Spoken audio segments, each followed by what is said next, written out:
수 있네, 오늘. 와! 안녕하세요. 안녕하세요. 반가워요. 네. 네. 잘들 지냈고요. 예. 네. 고맙습니다. 네.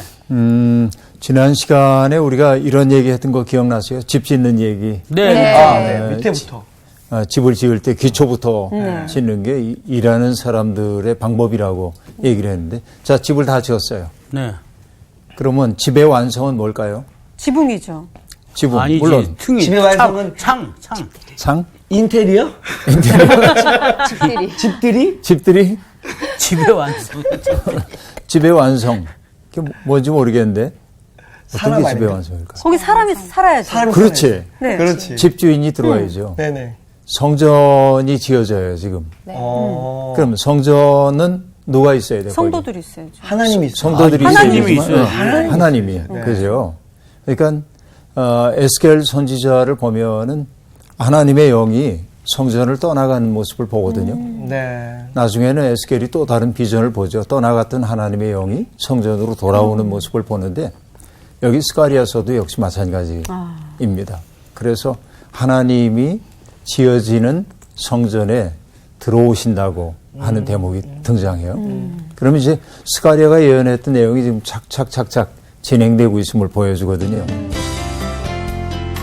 오늘 수업 스가랴 10강 예루살렘 회복에 대한 약속. 오늘은 시간상 다 하진 못하고 1절부터 13절까지만 네. 공부를 해보려고 해요. 자, 상훈 씨부터 좀 읽어주세요. 만군의 여호와의 말씀이 임하여 이르시되 만군의 여호와가 이같이 말하노라. 내가 시온을 위하여 크게 질투하며 그를 위하여 크게 분노함으로 질투하노라. 여호와가 이같이 말하노라. 내가 시온에 돌아와 예루살렘 가운데에 거하리니 예루살렘은 진리의 성읍이라 일컫겠고 만군의 여호와의 산은 성산이라 일컫게 되리라. 만군의 여호와가 이같이 말하노라. 예루살렘 길거리에 늙은 남자들과 늙은 여자들이 다시 앉을 것이라. 다 나이가 많으므로 저마다 손에 지팡이를 잡을 것이요. 그 성읍거리에 소년과 소녀들이 가득하여 거기에서 뛰놀리라. 만군의 여호와가 이같이 말하노라. 이 일이 그날에 남은 백성의 눈에는 기이하려니와 내 눈에야 어찌 기이하겠느냐. 만군의 여호와의 말이니라. 만군의 여호와가 이같이 말하노라. 보라, 내가 내 백성을 해가 뜨는 땅과 해가 지는 땅에서부터 구원하여 내고 인도하여다가 예루살렘 가운데에 거주하게 하리니 그들은 내 백성이 되고 나는 진리와 공의로 그들의 하나님이 되리라. 만군의 여호와가 이같이 말하노라. 만군의 여호와의 집, 곧 성전을 건축하려고 그 지대를 쌓던 날에 있었던 선지자들의 입의 말을 이날에 듣는 너희는 손을 견고히 할지어다. 이날 전에는 사람도 싹을 얻지 못하였고 짐승도 싹을 받지 못하였으며 사람이 원수로 말미암아 평안히 출입하지 못하였으니 내가 모든 사람을 풀어 서로 치게 하였느니라. 만군의 여호와의 말씀이니라. 이제는 내가 이 남은 백성을 대하기를 옛날과 같이 아니할 것인즉 곧 평강의 씨앗을 얻을 것이라. 포도나무가 열매를 맺으며 땅이 산물을 내며 하늘은 이슬을 내리니 내가 이 남은 백성으로 이 모든 것을 누리게 하리라. 유다 족속아, 이스라엘 족속아, 너희가 이방인 가운데에서 저주가 되었었으나 이제는 내가 너희를 구원하여 너희가 복이 되게 하리니 두려워하지 말지니라. 손을 견고히 할지니라. 네. 자, 오늘도 이제 8장 첫 대목부터 보면 만군의 여호와 우리가 자주 보게 되죠. 네. 만군의 여호와는 어쨌든 강한 힘을 가지고 세상을 통치하시는 그런 하나님의 모습을 보여주고 있는데, 그러니까 무너졌던 한 나라를 세워나가는 과정이기 때문에 하나님은 이렇게 고백될 수밖에 없었습니다. 자, 말씀이 뭐라고 얘기하냐면 내가 시온을 위하여 크게 질투하며 라고 말합니다. 그죠? 크게 질투한다. 또 그를 위하여 크게 분노함으로 질투하노라. 여러분 하나님의 질투는 부정적 감정으로 그렇죠. 우리가 예, 여겨지죠. 근데 예를 들어서 생각해 봅니다. 내가 전혀 모르는 사람이 잘된 걸 보면 부러워는 하지만 질투는 안 나요. 질투는 안 하죠. 예. 네. 참 좋겠다. 저 사람 무슨 행운이야 이렇게 얘기하죠. 그런데 아주 가까운 사람이 네. 내가 누리지 못하는 행복을 누리는 거야. 그렇죠. 그러면 어떻습니까? 말로는 네. 축하해. 그렇게 말하지만 어떤 마음이 생겨? 질투가 막 이렇게 질투나요. 나죠. 질투가 생겨나요. 네. 질투 가운데 가장 그 진한 질투는 사랑하는 사람들 사이의 질투입니다. 아, 그렇죠. 예. 그렇죠. 아, 그쵸. 그렇잖아요. 내가 네. 누군가를 정말 사랑하는데 그 사람이 다른 사람에게 눈길을 준다든지 호호. 맞아. 네. 그러면 질투가. 굉장히 이제 속상하잖아요. 또 맞아요. 질투가 너무 과해지면 요즘에 연애 폭력이라고도 하죠. 네, 그렇게까지 그 또 여하튼 가해지죠. 그래도 질투잖아요. 그게 이제 심해지면 더 그렇지. 긴장이 심해지면 그렇게 연애 되는 거죠. 폭력. 네. 그건 진정한 사랑이 아니야. 그쵸, 맞아요. 그건 전혀 그건 그렇게 얘기할 수 있어요.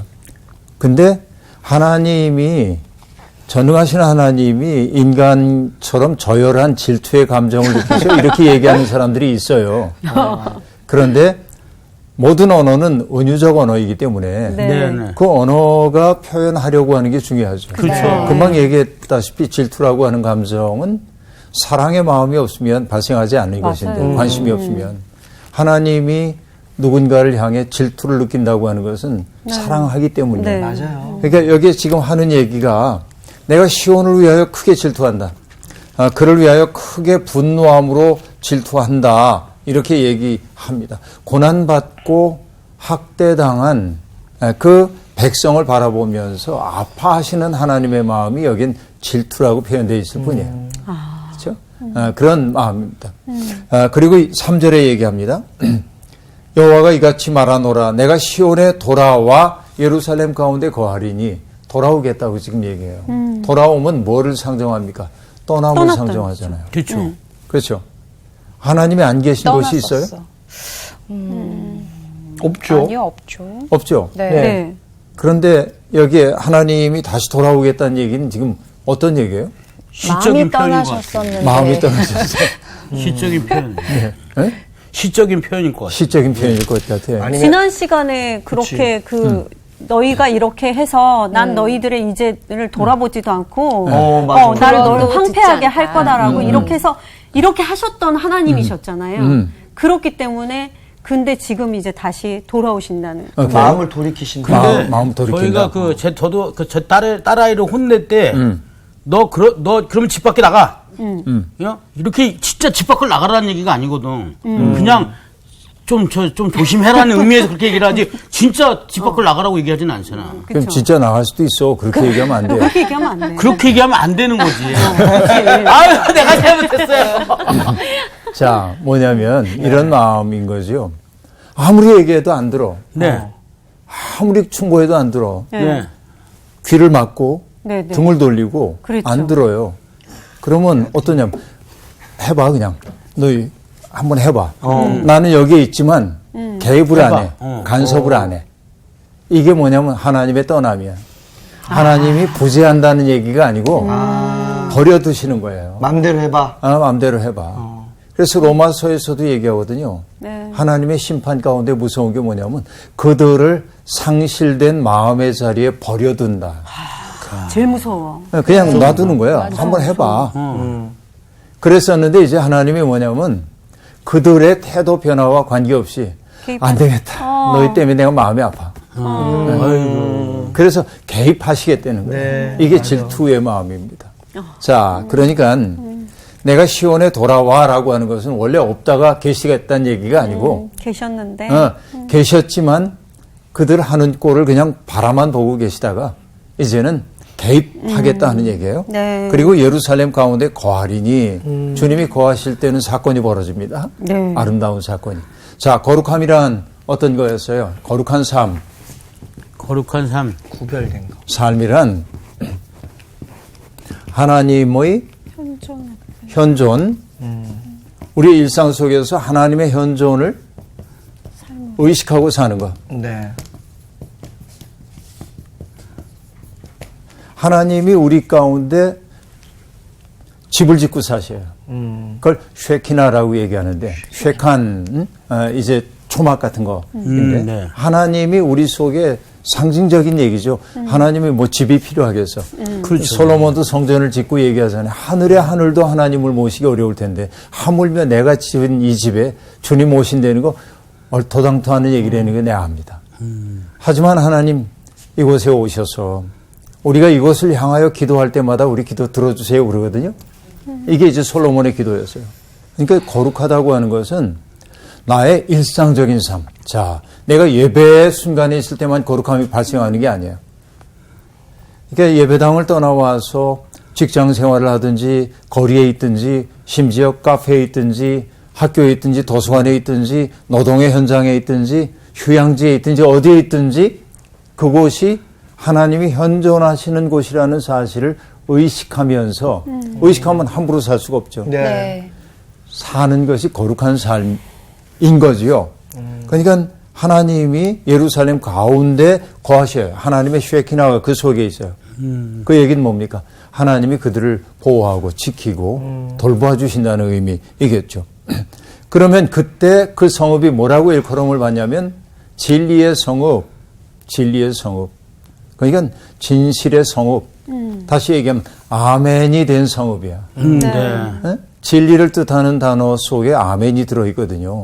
그러니까 진리는 뭐냐면 하나님의 뜻에 대한 아멘이에요. 그러니까 그 성읍이 진리의 성읍이 되어야 하죠. 근데 여러분 우리가 알다시피 예수 그리스도께서 고난당하실 때 예루살렘을 보고 탄식하시는 장면이 등장하죠. 예루살렘아 예루살렘아 암탈기 병아리를 모으듯 내가 너를 모으려고 한 때가 얼마나 많았냐. 그러나 너희 듣지 않았구나. 평화가 이 속에 없어. 그러니까 이 도성이 하나님에 대한 아멘이 안 됐다는 거예요. 네. 어떤 아멘? 전에도 얘기했지만은 고통받는 사람들을 돌보고 그들 때문에 마음 아파하고 어떻게 하든지 그들을 우리의 삶 속으로 환영할 수 있어야 그게 하나님의 마음에 합한 에메트 진리로서의 삶이란 말이죠. 그렇죠? 그게 무너지면 안 돼. 근데 하나님이 지금 예루살렘 가운데 오시겠다고 얘기하고 있습니다. 하나님의 성읍이라고 일컬어질 거다. 또 만군의 여호와에 사는 성산이라 일컫게 될 거다라고 얘기합니다. 거룩한 산이죠. 이 성산은 성전의 재건과 관련된다고 볼 수 있겠어요. 자, 이런 이름 하나하나가 보통 이름이 아닙니다. 네. 보니까.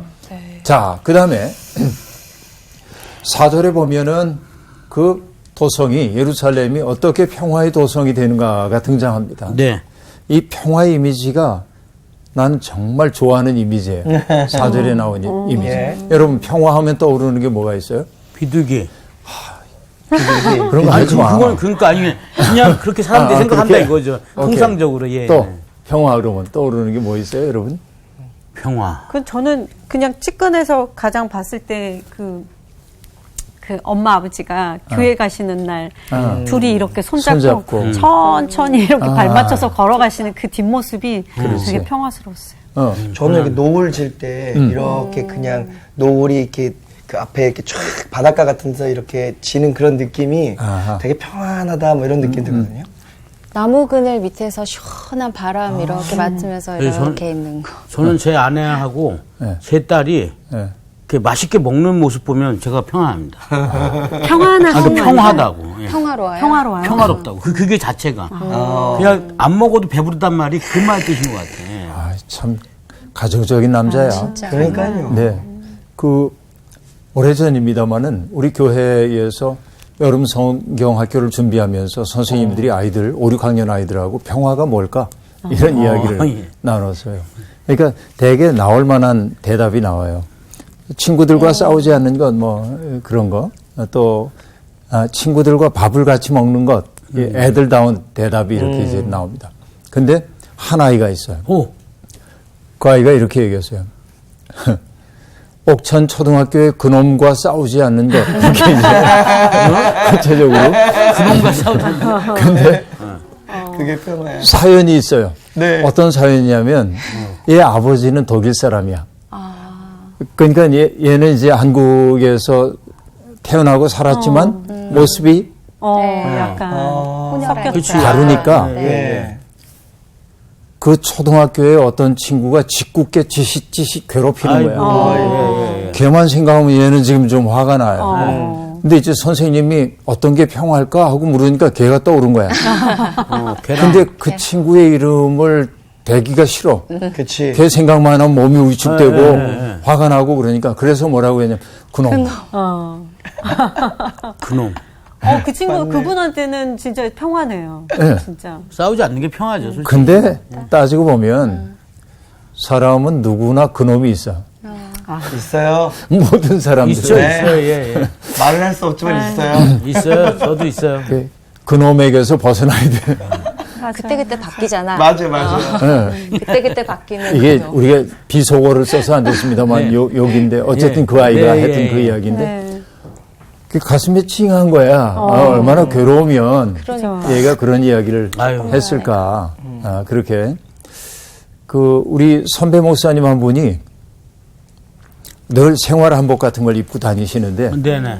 한 번은 이제 지방에 강연을 하러 가셔서 강연하고 그 지방 대학인데 뭐 좋은 숙소가 없었든지 그 여관 같은 데를 하나 얻어 주셔서 거기 이제 들어가니까 옛날에요. 아주 옛날. 그러니까 그 서빙하는 분이 이제 쟁반에다가 물하고 수건하고 이렇게 들고 따라온 거야. 네. 그러더니 안 나가고 방을 안내하고 안 나간 다음에 어느 산에서 오셨냐고 묻더래요. 왜? 도인처럼. 도인처럼. 그래서 아니라고. 그러니까 아이 그러지 말고 좀 말씀해달라고. 도대체 괴로운 게 뭔데 그러냐고. 그러니까 글쎄 이놈의 팔자가 왜 이런지 언제쯤 벗어날 수 있는지 모르겠다고 탄식을 하니까 그 목사님이 대뜸 내용도 모르고 이렇게 얘기했대요. 그놈을 용서해. 그랬더니 그분이 그렇긴 못해. 그러고 돌아가더래. 정말 못해. 진짜. 영상이 힘들어. 그 사람한테 다 그놈이 있군요. 사람마다 다 그놈이 있어. 그러네. 맞아. 그러니까 그놈에게 사로잡혀 있는 동안은 우리가 평화가 없거든요. 그러네. 근데 이게 참 예. 갑자기 평화에 대한 이야기를 하다 이렇게 됐는데 근데 평화의 이미지 여러분들이 다 얘기했는데 다 평화의 이미지 맞아요. 근데 여기에 오늘 이 4절에 보니까 평화의 이미지가 이렇게 나옵니다. 예루살렘 길거리에 늙은 남자들과 늙은 여자들이 다시 앉을 것이라. 다 나이가 많으므로 저마다 손에 지팡이를 잡을 것이요. 그 성읍 거리에 소년과 소녀들이 가득하여 거기에서 뛰놀리라 라고 말합니다. 자, 노인들이 평화롭게 앉아있고 네. 노인들이 평화롭게 아까 얘기한 대로 손잡고 거닐어도 괜찮은 안심 도시. 그렇죠. 그리고 정말로 평화로운 도시에는 뭐냐면 소년, 아이들이 소녀들이 뛰노는 골목에서. 여러분, 우리는 지금 굉장히 풍요로운 시대를 살고 있긴 합니다만은 우리 어렸을 때 생각해 보면 골목마다 누구야 놀자 이런 맞아요. 소리가 수도 없이 들려왔어요. 그리고 마을 공터 같은 데 가보면 술래잡기 할 사람이 여기 붙어라 그러면 이렇게 손가락 내밀어 가서 붙고 술래잡기 하고 그렇죠. 골목마다 아이들이 놀았거든요. 근데 요즘 아이들이 바빠요. 놀 시간이 별로 없고 밤에 들어와요, 집에. 밤에 들어오고 너무 속상한 시대입니다. 생각해 보면 가난하긴 했지만 평화로웠던 거예요. 그랬던 것 그렇게 같아요. 그렇죠. 그러니까 여기 이 이미지가 우선 이제 하나님이 예루살렘으로 오셔서 거하셔. 그래서 평화가 왔어. 샬롬이. 그리고 그 샬롬의 이미지를 지금 말하고 있는 거예요. 노인들이 평화롭게 앉아있고 소년 소녀들이 뛰놀고 이런 이미지를 지금 얘기해주고 있어요. 그래서 그런 세상은 뭐냐면 이사야가 보여줬던 이사야 11장에 등장하는 이미지 그렇죠? 그 아주 사나운 짐승들과 그렇지 않은 초식동물들이 함께 사는 세상 얘기하면서 뒤에 뭐라고 얘기합니까? 내 거룩한 산 모든 곳에서 해됨도 없고 상함도 없을 것이니 이는 물이 바다를 덮음 같이 여호와를 아는 지식이 세상에 충만할 것임이니라. 이런 세상 정말 우리가 그리워하는 세상이잖아요. 그렇죠, 그렇죠. 이 세상이 우리에게 오면 얼마나 좋을까요? 네. 그래서 하나님이 그런 세상을 열어준다고 얘기하는데 6절 얘기합니다. 만군의 여호와가 이같이 말하노라.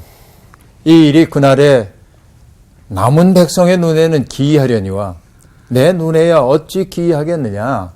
그렇죠? 불가능한 일이에요. 이게 어떻게 보면 황폐한 이 땅에 평화가 온다고 하는 거. 사람들이 여러분 평화를 얘기할 때 나는 이런 말이 붙여져야 된다고 생각해요. 느긋한.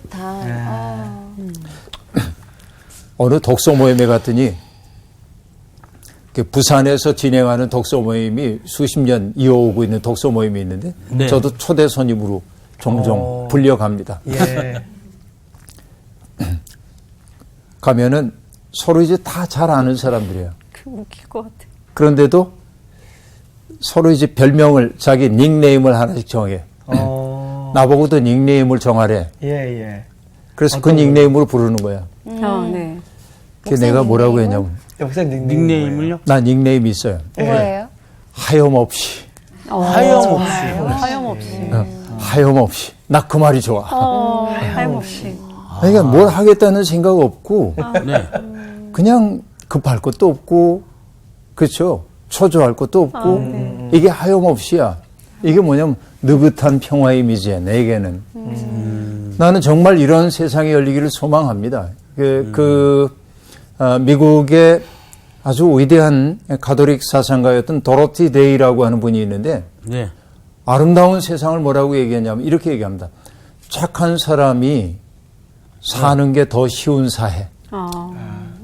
악한 사람들이 많은 세상은 착한 사람들이 살기 어려운 세상이에요. 그렇죠. 예. 근데 착한 사람들이 살기 쉬운 사회, 그 속에 느긋한 평화가 있고 하염없이 자기의 시간을 누릴 수 있는 평화가 있을 거다.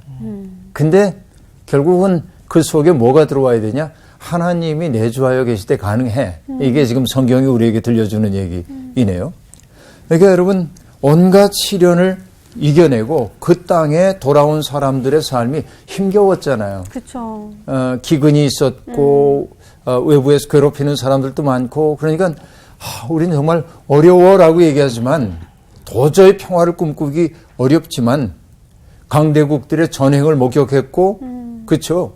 가난에 시달렸어. 체념의 분위기였는데 너희에게는 불가능한 것처럼 보이는지 몰라도 내게 그것이 어찌 기이한 일이겠느냐. 하나님이 개입하시면 그 문제 해결된다. 여러분 우리가 믿음을 갖고 산다고 하는 건 뭐냐. 내 계산 가지고 세상을 평가하고 절망하는 게 아닙니다. 우리는 면밀하게 사실을 직시해야 합니다. 그러나 믿는 사람들은 항상 염두에 둬야 될 것은 뭐냐면 하나님이 살아계셔. 아멘. 그러니까 지금의 이 난관 이게 어려워 분명히. 그러나 그 문제 해결되는 게 우리에게는 어려울는지 몰라도 하나님께 어렵겠냐 말이죠. 이게 부활신앙이기도 합니다. 나는 패배할 수 있어요. 그러나 하나님 패배하지 않아. 이 검질긴 믿음이 우리에게 있어야 돼요. 그렇죠? 네. 너희 눈에는 기이하겠지만 내게야 그게 기이한 일이겠느냐. 하나님이 그렇게 얘기하고 있습니다. 그래서 여러분 인간의 가능성이 끝난 자리에서 하나님의 가능성이 시작되거든요. 그러니까 믿음으로 산다고 하는 것은 뭐냐. 여러분 늘 우울 속에 잠겨 있는 게 아닙니다. 여러분 인생은 우울할 수 있어요. 그렇죠. 왜? 인간은 생로병사 속에 살아야 하고 결국은 때가 되면 죽어야 하고 그런 거잖아요. 그러니까 사람들은 늘 그걸 의식하고 삽니다. 사멸성. 인간은 사멸할 수밖에 없어요. 여러분 늙는 것도 좀 속상하잖아요. 주름살 생기고 흰머리 늘어나고 그렇죠? 속상해. 이게 사멸성이야. 그러나 하나님이 인간에게 주신 선물이 하나 있어요. 그게 뭐냐면 탄생성. 탄생성? 이거 탄생. 한나 아렌트라고 하는 미국의 정치학자가 사용했던 단어이기도 한데요. 네이털리티라고 얘기하는데 이건 뭐냐면 내가 지금 살고 있음에도 불구하고 늘 사멸할 것을 염려하는 마음이 우리에게 있다면 그렇죠. 내게 너무나 곤고하고 어려운 인생 속에서 새로운 일을 시작할 수 있는 가능성이 인간에게 있어요. 내 삶이 제 아무리 곤고하고 어렵다고 해도 절망의 심연 속에 빠진 것처럼 보여도 새 일을 시작할 수 있단 말이죠. 이게 인간이 가지고 있는 탄생성입니다. 여러분 그 소설 속에 등장하는 얘기인데 세상의 모든 빛들이라고 하는 영국 작가가 쓴 소설에 보면은 보르타뉴 지방의 나치가 이 프랑스 지역을 점령하고 있을 때 이 점령군에게 눌려가지고서는 사람들이 움짝달싹하지 못하고 있는데 그 지역의 할머니들이 우리도 한번 가슴 떨리는 일을 해보면 어떨까? 그러고 뭘 하냐면 적극적인 저항운동을 하지 못하지만 이 사람들을 불편하게 만들 수 있겠다. 아하. 독일 사람들. 그래서 뭘 하냐면 밤중에 몰래 도로 표지판을 바꿔놓고 그 지역을 모르니까. 많이 불편한데. 그리고 이제 지나가는 독일인들에게 개똥을 수정 묻히고. 이거 많이 불편한데. 또 어떤 걸 했더라. 그런 우체국에서 독일인에게 가는 중요한 우편물을 빼돌리고. 이게 소극적 저항인데. 네. 근데 이게 그런 소극적 저항이 사람들에게 뭐냐면 그래 우리 죽지 않았어. 네. 이런 것들이 일종의 탄생성. 탄생성일 수 있어요. 이건 물론 저항하는 이미지지만 재밌잖아요. 예. 이런 거. 그러니까 여러분 내 삶이 제 아무리 곤고하다고 해도 절망의 심연에 내몰린 것 같다 해도 하나님이 인간에게 주신 복 가운데 하나는 새로운 걸 시작하는 새로운 생명을 탄생시킬 수 있는 능력이 인간에게 있어요. 이것이 뭐냐면 여러분 외적이 둘러싸가지고서는 사람들이 다 공포에 떨고 있을 때 하나님이 이사야를 통해서 징조를 주잖아요. 두려워하지 마. 내가 너희와 함께 할 거야.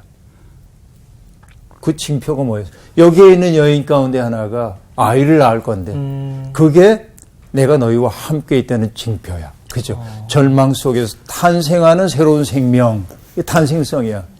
여러분 믿음은 바로 이런 탄생성을 품고 사는 거란 말이에요. 네. 이게 이제 중요하죠. 너희에게는 그게 기이한 일처럼 보이지만 내게도 그러하겠느냐 말이죠. 이렇게 말합니다. 7절 만군의 여호와가 이같이 말하노라.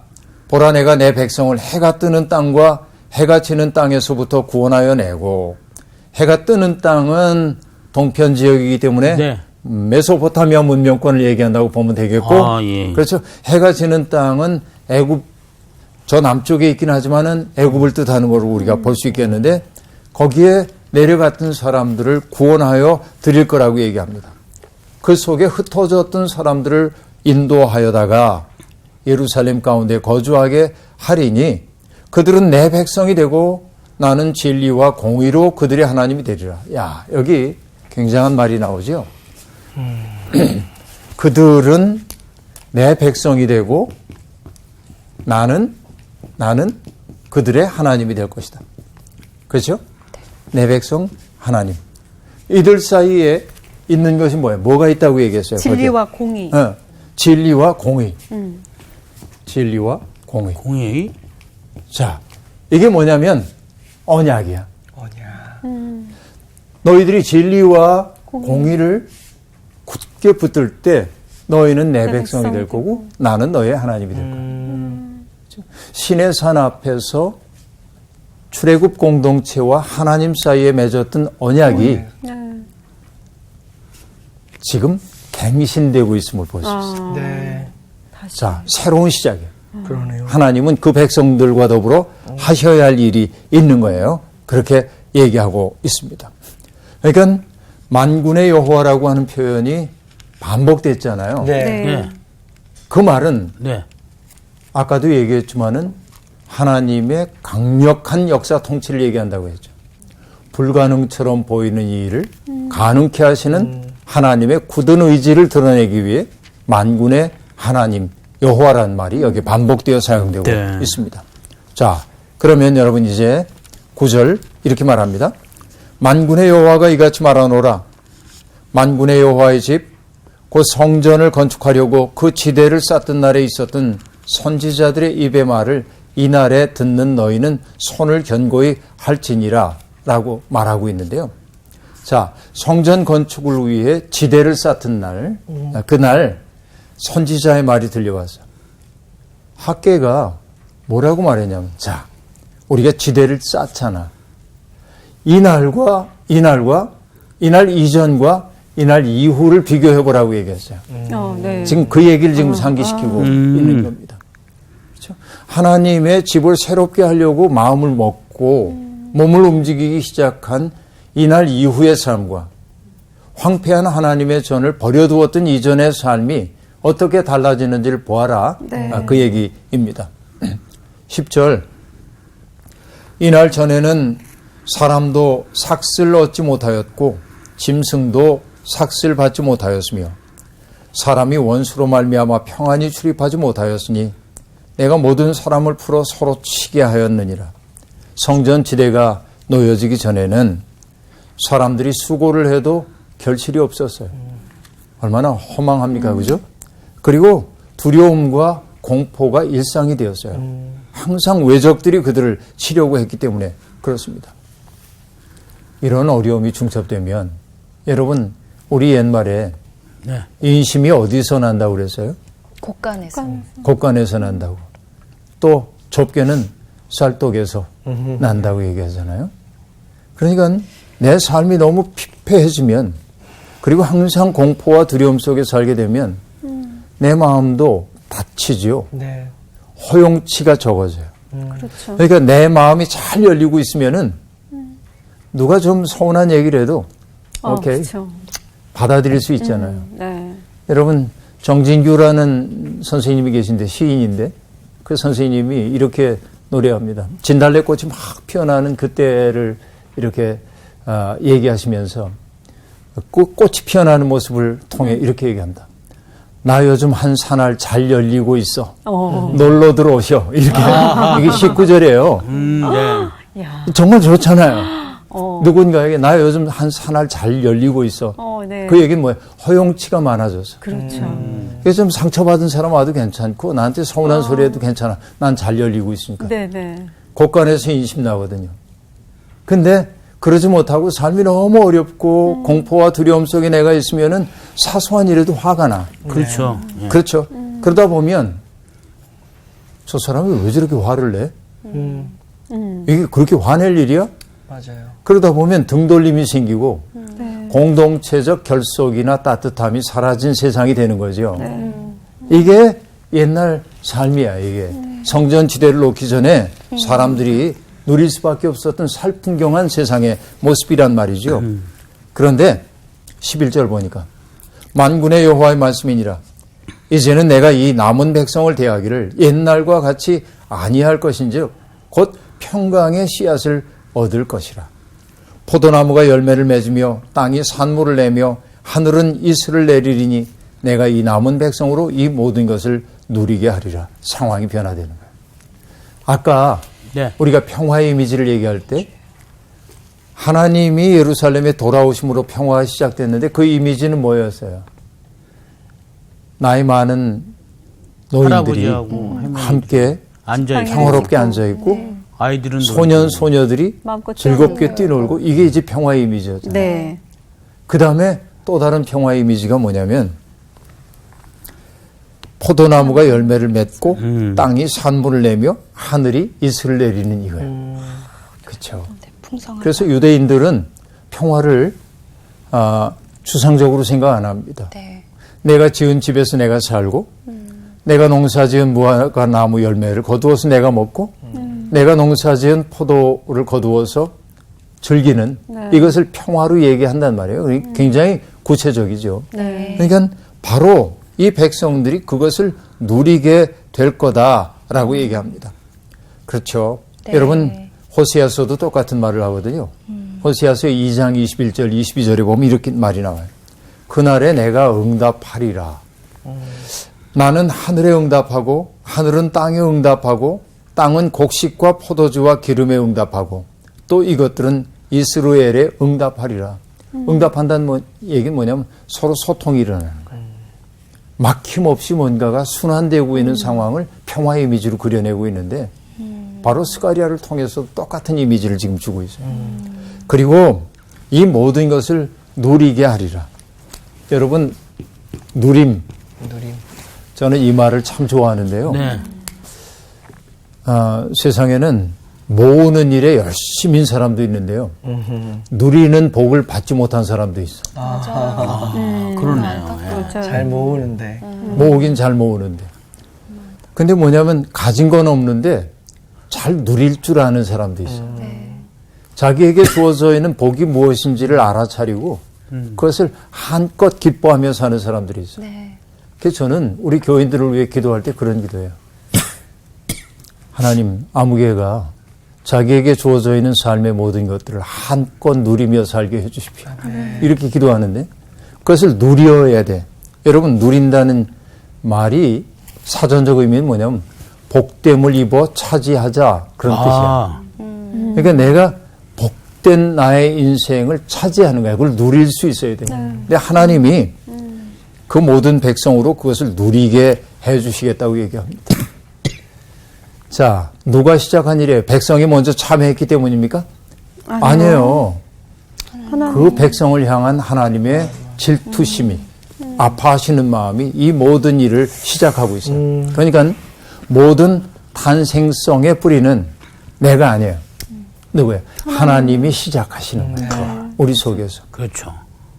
내 속에서 절망의 시면을 딛고 새로운 희망을 갖게 되는 것은 내 의지가 아니라 내 속에서 하나님이 창조해 주신 거예요. 네. 그러니까 이것을 기뻐하고 누릴 수 있어야 돼. 네. 그러니까 여러분 맨날 주시옵소서 이것만 하지 말고 그렇죠. 누리게 주시옵소서. 예. 누리게 해달라고. 이미 내게 주어져 있는 것을 누리면 되는 거예요. 그러니까 여러분 사람들의 버릇이 어떠냐면 이거는 지금 내 거로 확보하고 네. 또 주려고. 남의 손에 들린 걸 바라보고 보고, 부러워하는 거예요. 네, 네, 네. 이게 바보짓 아닙니까? 이거 누려야죠. 이걸 누릴 수 있어야 되는데 그러니까요. 근데 하나님은 그 백성들이 그렇게 누리도록 해주신다. 감사해요. 그 다음에 유다 족속아, 이스라엘 족속아, 너희가 이방인 가운데에서 저주가 되었었으나 이제는 내가 너희를 구원하여 너희가 복이 되게 하리니 두려워하지 말지니라. 손을 견고히 할지니라. 자, 너희가 복이 되게 하겠대.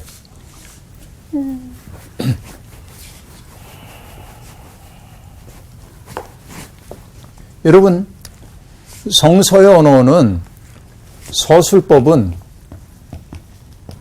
명령법을 내포합니다.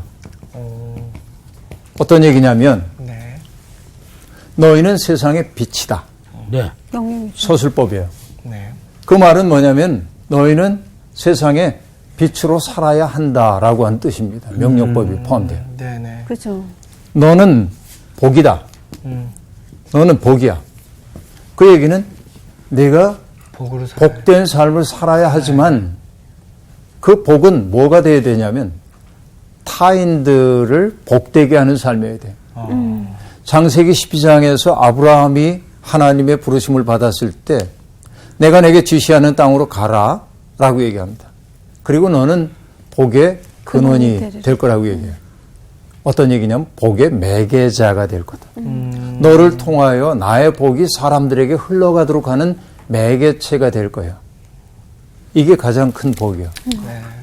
예를 들어서 우리 미란 씨의 인생이 복된 인생이라고 하는 건 뭐냐면 남들이 없는 걸 다 누리고 사는 게 그것도 복인 줄로 알지만 그 복보다는 미란 씨의 존재를 통하여 다른 사람들이 삶이 아름다워질 때 그게 복이에요. 복의 매개가 된 거예요. 그렇죠. 그렇죠? 나훈 씨의 삶을 통하여 주변에 있는 사람들이 따뜻해지고 맑아지고 깊어지고 고요해진다면 그게 뭐냐면 복을 매개하는 사람이 되는 거지. 여러분 우리 이런 삶을 살아야 되지 않겠어요? 그럼요. 맞아요. 그렇죠? 하나님의 사랑이 나를 통하여 흘러가도록 하는 통로가 되는 거. 이게 복이지. 그러니까 하나님이 말씀하십니다. 내가 너희를 구원하여 너희가 복이 되게 하리니 두려워하지 말아라. 우리는 그렇죠? 서술법 너는 복이야 하고 얘기하니까 이제 내가 느껴야 되는 건 뭐냐. 두려워하지 마. 주께서 나와 함께 하시니까. 응? 쭈뼛거리지 마. 사멸성의 고통 때문에 우울함 속에 잠기지만 하나님이 내 속에 새로운 거 시작하고 계셔. 그렇죠. 우리에게 시작하시는 그 새로운 삶을 누릴 줄 아는 사람이 되어봐. 흔들리지 마. 응? 내 손을 견고히 할지니라. 하나님이 이런 복을 우리에게 주시네요. 아름다운 소명입니다. 여러분들이 오늘 이후에 정말 하나님이 우리에게 주신 복을 흘려보내는 그 아름다운 복을 누릴 수 있길 바랍니다. 네. 수업 마칠게요. 고맙습니다. 네, 감사합니다.